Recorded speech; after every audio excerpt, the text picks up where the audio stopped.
the message to is, yes, come out and protest me, protest our immigration policy, but do it peacefully. If you assault a law enforcement officer, the Trump administration and the Department of Justice is going to prosecute you to the fullest extent of the law. And I wanted to show some support for these guys who, frankly, are operating in a very, very tough environment. I heard a lot of stories today about that I think drives home just how chaotic the environment on the ground here has already gotten. For example, did you know that within the last, I think, week or so, maybe even more recently than that, you had a couple of ICE officers who were off duty, who had been doxxed online, who were sitting and having a meal at a restaurant in Minneapolis when a bunch of agitators showed up, locked the door, made them feel like they were in danger for their lives, and then, of course, it was federal law enforcement officers who had to come up, lower the temperature on the situation, and actually get those two off-duty officers to a point of safety. Now imagine, if you would, your life and your perspective on law enforcement if you can't even go to a restaurant without some agitators locking the door and making you feel like your life is in danger. That is the environment that has been created, I think, by a lot of very, frankly, far-left people, but also by some of the state and local law enforcement officials who could do a much better job in cooperating and working. And by the way, I'm not talking about the cops who these guys told me on the ground. The cops are very sympathetic to what they're dealing with. I'm talking about state and local elected law enforcement officials who could do a lot better job in making their lives a little bit easier, and in the process, they would make the lives of all Minneapolis residents easier, and that's what we want. We want to be able to enforce the immigration laws on the one hand, while on the other hand, we want to make sure that people in Minneapolis are able to go about their day. And I want to say just one last point on this. So I heard from a business leader today. He told me a very tough story, and I think so much of what's gone wrong in Minneapolis is people not trying to understand the perspective of somebody else. Try to understand what somebody else is experiencing, whether they're a law enforcement officer or anybody in the community here in Minneapolis. So they told me a story about this manufacturing facility where an illegal immigrant was being arrested. And as these employees are going into the manufacturing facility, all of a sudden an illegal immigrant shows up, they don't know it's an illegal immigrant, and then a bunch of ICE officers descend. Now these people just want to go to work, they want to go to work safely, and now all of a sudden there's a major law enforcement operation happening right outside their place of business. Now from one perspective, I certainly understand why a business leader or why an employee would say, whoa, what's going on? It's a little scary no matter your position in life if a bunch of cop cars show up and they're arresting somebody.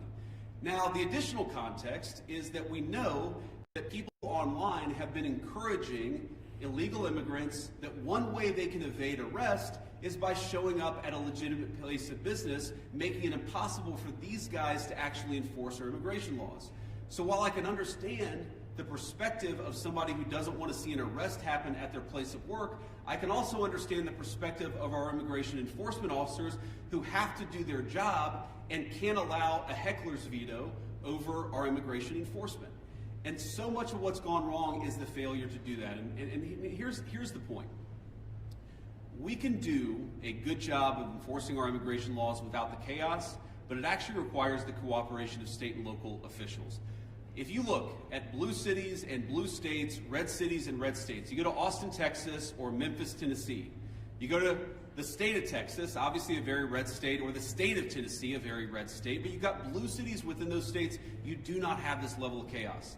The reason why things have gotten so out of hand is because of failure of cooperation between the state and local authorities and what these guys are trying to do. We have a ton of resources, a ton of ICE agents in this city right now that I would rather us not have. I'd love to send those guys home. They're not even doing targeted immigration enforcement.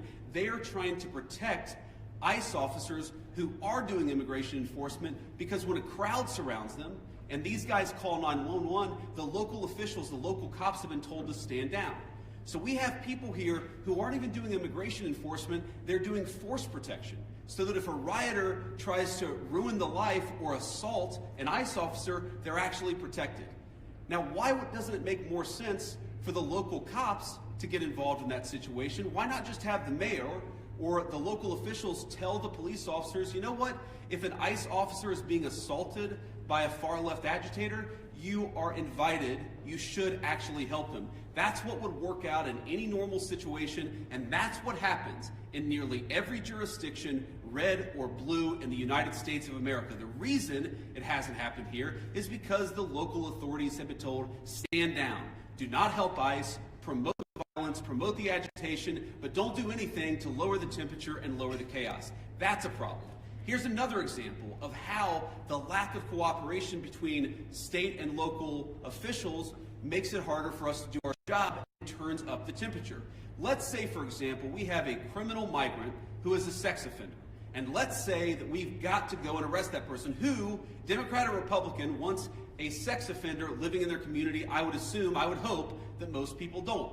But because they're an illegal alien, we don't know their last address. We may have known their address 3 years ago, but we don't know their address now. What we'd like to do is talk to local officials and say, you know what, according to the Medicaid rules, where was the last address this person was domiciled? Or according to a SNAP application, a food stamps application, maybe that could give us insight to where this person is today. Or maybe they had some local court trouble. We could go to the local courthouse or even the local jail and try to find where this criminal sex offender is today. The local authorities have been told, do not cooperate. So these guys are trying to go out and enforce the law. They're trying to arrest sex offenders, but they're trying to do it in an environment where local officials have been told, do not help them, do not provide intelligence about where these sex offenders might be. This is disgraceful.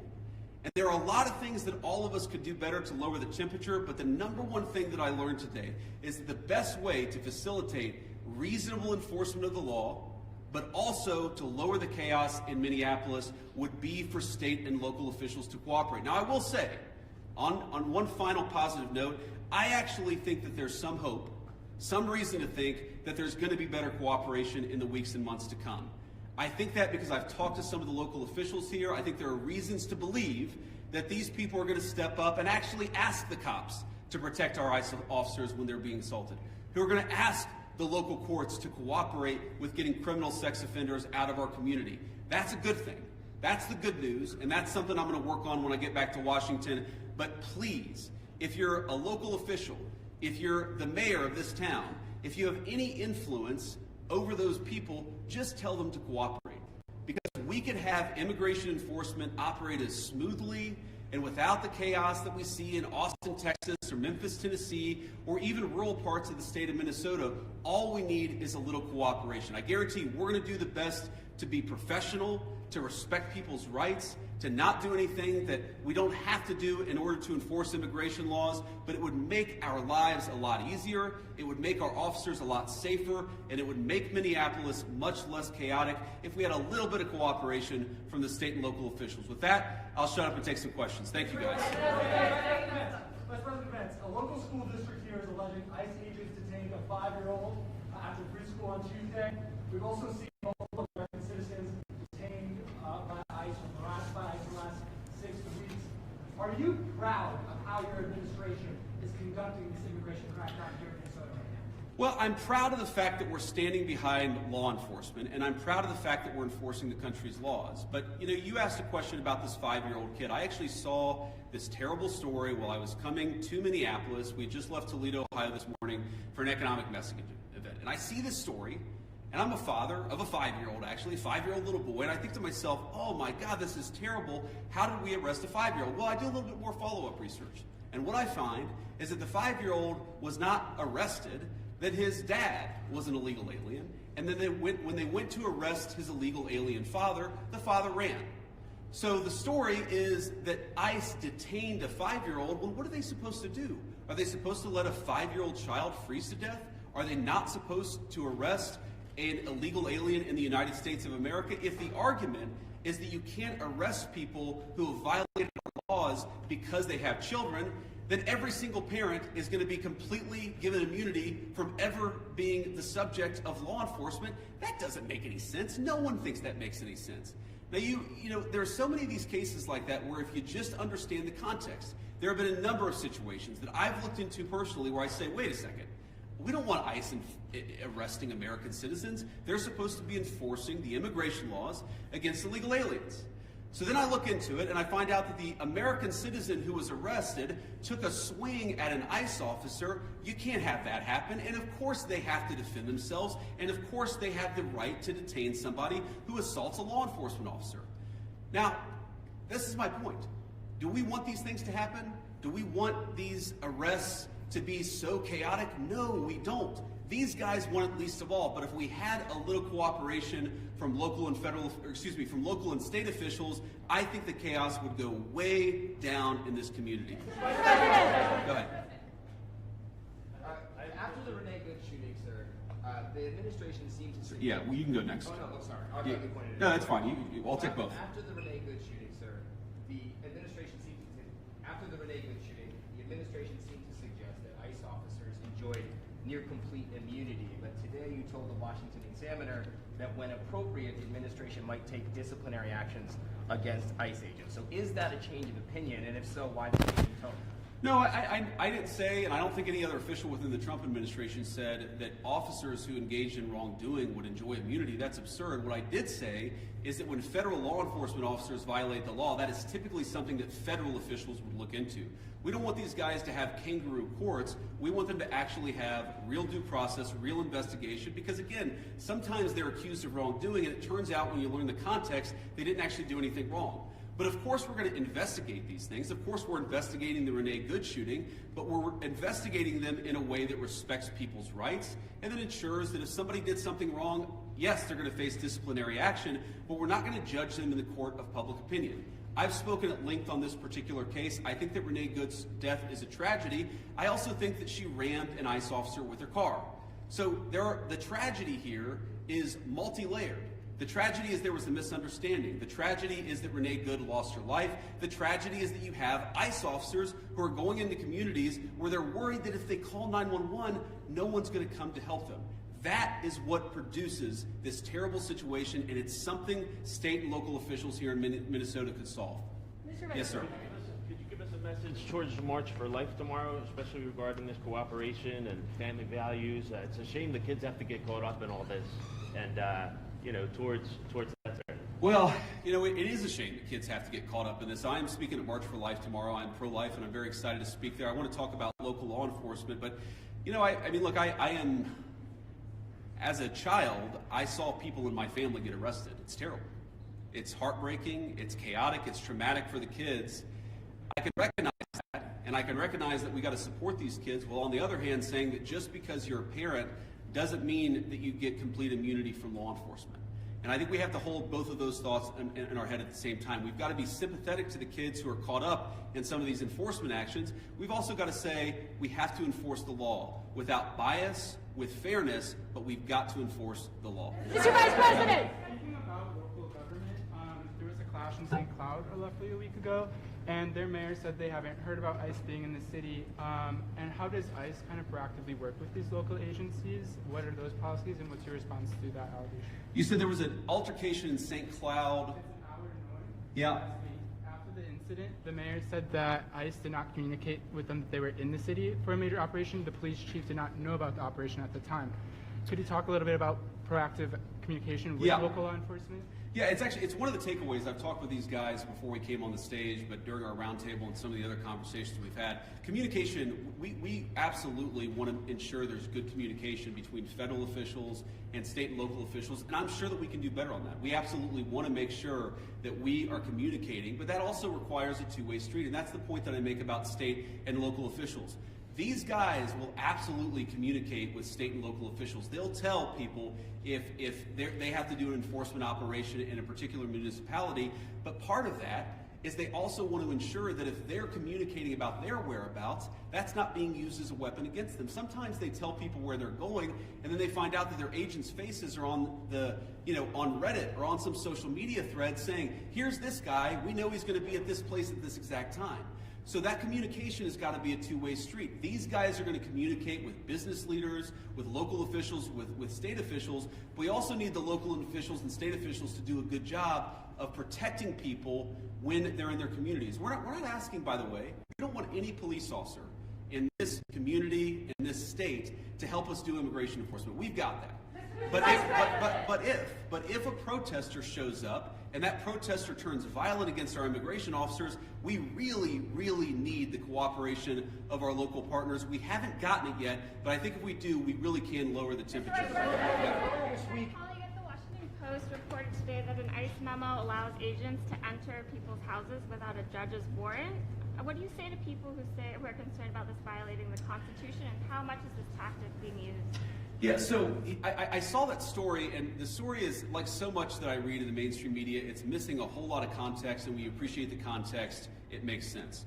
No one is saying, look, there are exceptions. For example, a crazy exception, if somebody is fired at from inside a house, they don't need a warrant to go inside that person's house. There are very narrow exceptions to the warrant requirement where law enforcement officers don't need a warrant if, for example, they're an imminent threat of their lives. But what we've said and what ICE has proposed, what the Department of Homeland Security really has proposed in the Department of Justice, is that we can get administrative warrants to enforce administrative immigration law. Now, it's possible, I guess, that the courts will say no, and of course, if the courts say no, we would follow that law, but nobody is talking about doing immigration enforcement without a warrant. We're talking about different types of warrants that exist in our system. Typically what happens, not always, but typically in the immigration system, those are handled by administrative law judges. So we're talking about getting warrants from those administrative law judges, and then of course, with other cases, you get judges, or you get warrants from a judge. That's very consistent with the practice of American law. I'm sure the courts will weigh in on that, but we're never going to enter somebody's house without some kind of a warrant, unless, of course, somebody's firing on an officer or they have to do something in order to protect themselves. Follow up on that. Do you believe that you can forcibly enter with an administrative warrant, or would that be a violation of the Fourth Amendment? Well, our understanding is that you can enforce the immigration laws of the country under an administrative order if you have an administrative warrant. That's what we think. That's our understanding of the law. That's our best faith attempt to understand the law. Again, this is something courts will weigh in on. I won't speak to that. But yes, most immigration law in our country is not done through the criminal system with the judge. It's done through the administrative law system. We're going to continue that practice just as they did in the Biden administration or any other administration. Was there anything that you heard or saw today that would cause you to counsel the president to invoke the Insurrection Act? And then also, did you meet or talk to the ICE agent who was involved in the Renee Good incident? I did not talk to him today. I talked to some of his colleagues. Your question on the Insurrection Act is interesting. I've tried to understand this as well as I possibly could. And my understanding is what the Insurrection Act, what invoking the Insurrection Act would allow the federal government to do, is that it would allow the federal government to use the military for local law enforcement operations. Right now, we don't think that we need that. Now, the president could change his mind. Of course, things could get worse. But right now, we think that federal law enforcement officers can do the job of federal law enforcement. Now, what I do worry about, again, is if the chaos gets worse, if more and more ICE agents start getting assaulted, if other law enforcement officers start getting assaulted, that would be a real problem. But again, we have so much federal law enforcement resources here right now. We have so many people here that we do not want to have here. I do not want so many ICE officers in Minneapolis right now. I mean, good Lord, it's really, really freaking cold outside. But they're here not even to enforce immigration laws, but to protect the people from the rioters. That's an absurd state of affairs, and we wouldn't need it if we had a little bit more cooperation from the Minneapolis Police Department. Again, the Minneapolis Police Department, my understanding is that the actual beat cops on the ground, they would love to help out, but they're being told by somebody, I don't know if it's Mayor Frey, they're being told by somebody not to cooperate at all. What kind of a person tells their local police don't protect somebody if they're being assaulted by a rioter? It's crazy, and it's got to stop. Earlier this week, local law enforcement accused federal agents of racial profiling. Why are there so many U.S. citizens being caught up in this operation? Well, I think your question assumes something that's not necessarily in evidence, which is that when there are American citizens who have been caught up in some of these enforcement operations, very often it is people who have assaulted a law enforcement officer. They're not being arrested because they violated the immigration laws. They're being arrested because they punched a federal law enforcement officer. That is a totally reasonable thing. Now, to the accusation of racial profiling, look, it's something that we take very seriously. We will take accusations of racial profiling back to Washington. We'll certainly look into them as they come up. But this is not a group that's going around and looking for people who violated the law based on skin color.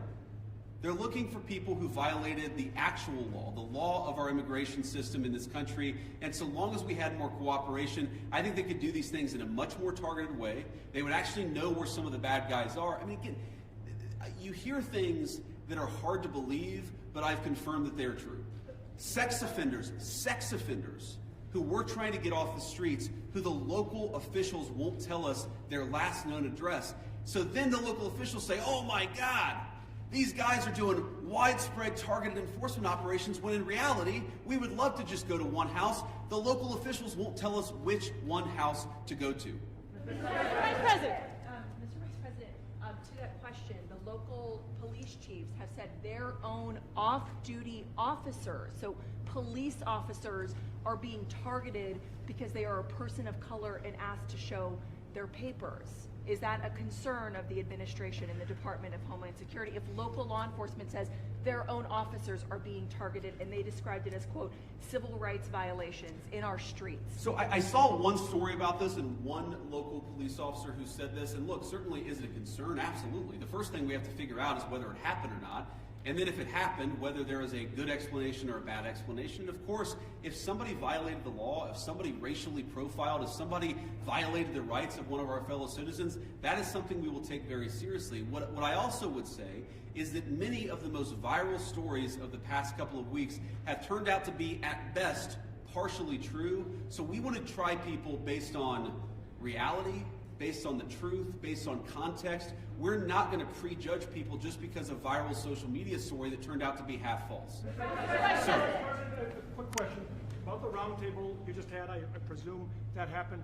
Did you invite anybody with an opposing point of view to get an idea of why people are upset here? And just as a quick follow-up, have you reached out to Governor Walz at all in an attempt to turn down the temperature? So I haven't talked to Governor Walz on this particular trip. A number of members of our administration, I believe our chief of staff, spoke to the governor and has been in constant contact with his staff over the past week. We've been in my office in constant contact with people here on the ground in Minneapolis. There were certainly people at our roundtable with opposing views, and look, I don't even know, whether it's public, but yes, we met with people with opposing views here at the roundtable. I wanted to get a perspective from everybody, but also, of course, offer my opinion that with a little bit more cooperation, we could lower the chaos. We're going to keep on doing that. If Governor Walz wants to call me, we'll absolutely continue talking. I will say that my sense of this situation, having talked to these guys for a long time, is this is primarily a law enforcement issue. This is the Attorney General, this is the local mayor, this is all of the organs of local and state law enforcement. That's who we focus on, but we've certainly been in communication with the governor and his office as well. Vice President. Yeah. So local law enforcement obviously hasn't been really helping out with the agents who've been assaulted repeatedly. What's the plan if nothing changes there here locally, and this operation has attracted thousands of agents? Are there any plans to go to any other cities from here? Well, right now we're focused on Minneapolis because that's where we have the highest concentration of people who have violated our immigration laws, and that's also, frankly, where we see the most assault of our law enforcement officers. I mean, our plan is very simple. If you assault a federal law enforcement officer, we're going to do everything that we can to put you in prison. It's very simple. And most of these protesters, as much as I may disagree with their politics, most of them have been peaceful, but a lot of them have not been peaceful. And if you go and storm a church, if you go and assault a federal law enforcement officer, we're going to try very hard. We're going to use every resource of the federal government to put you in prison. Respect people's rights. Respect people's rights to worship. Respect people's rights to do their job without being assaulted. If you follow that basic principle, the Trump administration is doing everything that we can to protect your rights. But if you go after somebody, if you assault somebody, if you make a 9-year-old girl cry because you walked into her church and harassed her, we're going to go after you with every single tool that we have. President, with NBC News, sir. Your administration has said repeatedly this is about safety, about making Americans feel safer. So what do you say to people here in Minnesota who say it's the overwhelming presence of ICE officers and federal officers and their tactics that are making them feel less safe?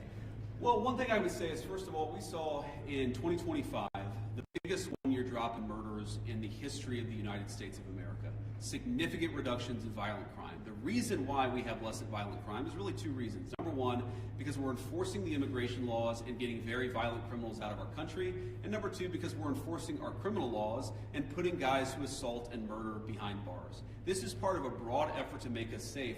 And the chaos that people are seeing, and I understand there is frustration of the chaos, I'd say that we're doing everything that we can to lower the temperature, and we would like federal and state and local officials to meet us halfway. Are you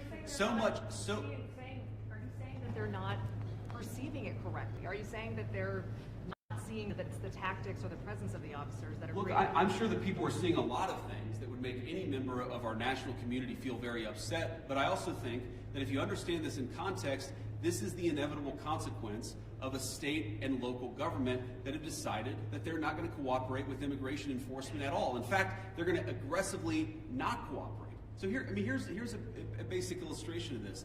If you are an ICE officer and you have to arrest a person who's committed assault and is also an illegal alien, but the state and local officials won't help you identify that person, many of the things that people in Minneapolis are seeing that give them pause, that frustrate them, that worry them, that make them feel like things are too chaotic, many of these things are coming from the fact that there's no cooperation with state and local law enforcement. And I guess what I would tell people, again, many of whom are justifiably concerned and worried about what they're seeing in their communities, is why are we not seeing it anywhere else?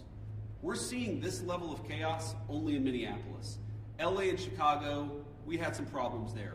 Pretty much every jurisdiction where these guys are operating, you don't see the same level of chaos, you don't see the same level of violence, you don't see the problems that we're seeing in Minneapolis. Maybe the problem is unique to Minneapolis, and we believe that it is. And it's a lack of cooperation between state and local law enforcement and federal law enforcement. ICE has been operating here for years with less pushback than we're seeing right now. And even the St. Paul police chief recently said, is there not a way to find common ground without scaring the hell out of people in the community? Those are his words.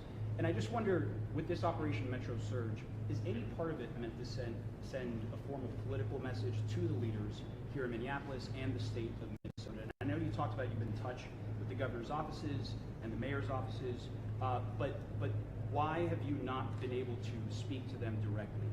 Have they not been willing to do so?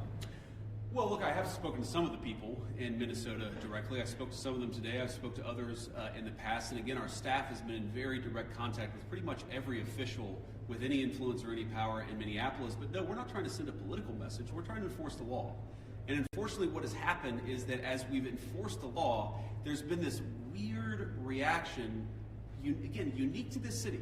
This is not a common thing across the United States of America. There's been a very unique, very Minneapolis-specific reaction to our enforcement of federal immigration laws. What I'm trying to do here today is understand why that is. What is it about Minneapolis that has become so chaotic? What are the specific types of cooperation that we need? Look, I don't need Tim Walz or Jacob Frey or anybody else to come out and say that they agree with JD Vance or Donald Trump on immigration. I just don't need that. What I do need them to do is empower their local officials to help our federal officials out in a way where this can be a little bit less chaotic and it can be a little bit more targeted. Like if we're trying to find a sex offender, tell us where the guy lives.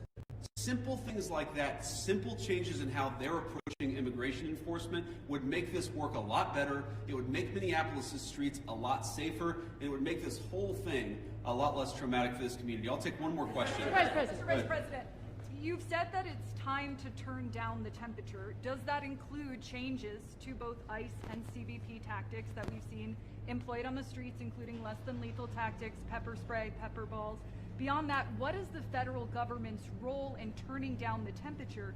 And the Minnesota Department of Corrections says that its own officers have been cooperating with ICE all along, handing over criminals once they serve their sentences to ICE officials. Can you concede that there is some cooperation with the state? Yeah, look, if I was going to list the 5 agencies locally and statewide that I'm most worried about, I wouldn't put the Department of Corrections on that list. I think that while there are certain things we'd like to see more from them, they've hardly been the worst offenders. You agree with that, guys? That's a fair assessment. But I think you talk about tactics, and you talked about the response to things. Look, we don't want to employ tactics that... We don't employ the kind of tactics that are only necessary when violence is committed against officers. That is these guys' directive, and that's what we're going to try to do. And again, you see, the president said this a couple of days ago, whenever you have a law enforcement operation, even if 99.99% of the guys do everything perfectly, you're going to have people that make mistakes. That is the nature of law enforcement. What I do think that we can do is, working with state and local officials, we can make the worst moments of chaos much less common. And all they've got to do is meet us halfway. These guys want to communicate with them. They want to talk to the local business leaders. Many of these guys, many of the people standing behind me are members of the Minneapolis community. Many of the officials that I met today who work in federal immigration enforcement, this is their home. They love this place. These are their neighbors. They want this to work a lot more smoothly. I think that we can get there. We just got to work at it a little bit, and we need some cooperation from state and local officials. Last thing that I'll say is I just hope they give it. This is a beautiful city. I've only been here a few times. I love it, even in this weather. I love Minneapolis. We could do a lot better. We could do a lot more with more cooperation. The Trump administration, the directive that I got from the President of the United States is meet these guys halfway.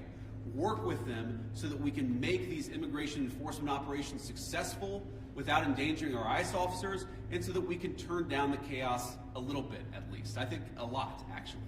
But for us to do that, we need some help from the state and local officials. We will keep on working with them, and so long as they're willing to work with us, they will always find a partner in public safety and law enforcement in the Trump administration. Thank you all.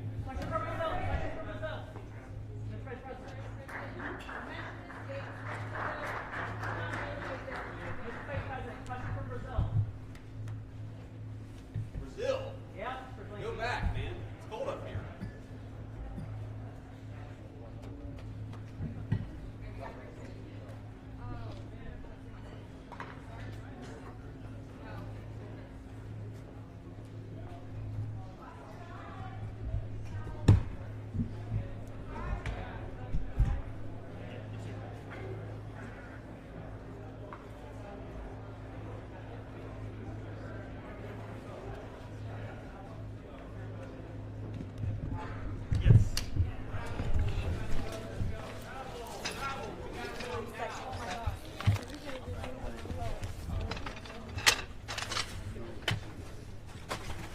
Travel, come on. You guys better travel. Yeah. Is that it? These two.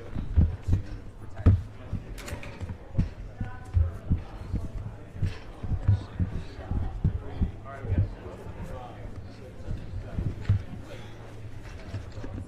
that's number 7.